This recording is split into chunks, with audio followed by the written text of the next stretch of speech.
Et dans ces cortèges citoyens du week-end, on a vu aussi des enseignants venus défendre la liberté d'exercer leur métier. Bonjour Véronique Rey-Gaudart. Bonjour. Vous êtes retraitée de l'Éducation nationale, mais vous continuez de faire des remplacements dans l'Académie de Poitiers.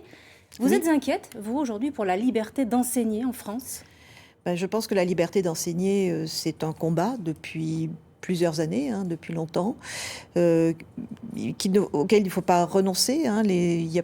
Je pense que les enseignants n'ont pas à s'auto-censurer sous prétexte que ce qu'ils vont dire va pouvoir peut-être heurter leur public.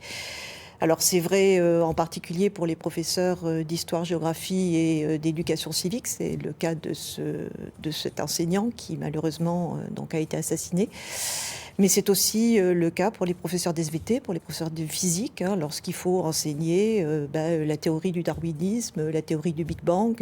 C'est aussi le cas pour les professeurs de lettres comme moi, lorsqu'on enseigne les textes sacrés en 6e. Mais est-ce que cet enseignement-là, aujourd'hui, il est encore possible ? Est-ce qu'on peut montrer encore des caricatures blasphématoires de tel ou tel dieu, ou montrer, comme vous disiez, des théories du darwinisme ? Est-ce que ça, c'est encore possible aujourd'hui ? J'espère, oui.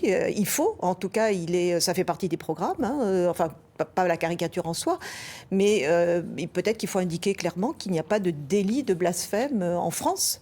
Ça n'existe pas. Et donc, il faut aussi que les autorités hiérarchiques, le rectorat, l'inspection académique, soient derrière les enseignants, les soutiennent. Oui, c'est ça, vous parliez de combat tout à l'heure. Vous avez le sentiment aujourd'hui que votre hiérarchie, le ministère de l'Éducation nationale, pour ne pas le nommer, ne soutient pas assez les enseignants dans leur ça, combat je au quotidien ? pense aussi. Et puis la révision des programmes qui s'est faite l'année dernière, notamment pour la réforme du baccalauréat, la réforme du lycée, va dans le sens d'une normalisation des programmes. On a des programmes de plus en plus contraints, de plus en plus normatifs. Par exemple en français, maintenant on a des œuvres imposées au bac. On a le choix entre 3 œuvres de tel siècle, alors que ce n'était pas le cas auparavant. Ça déjà aussi c'est une restriction à la liberté d'enseigner. Mais alors que faire ? Résister ? Renoncer ?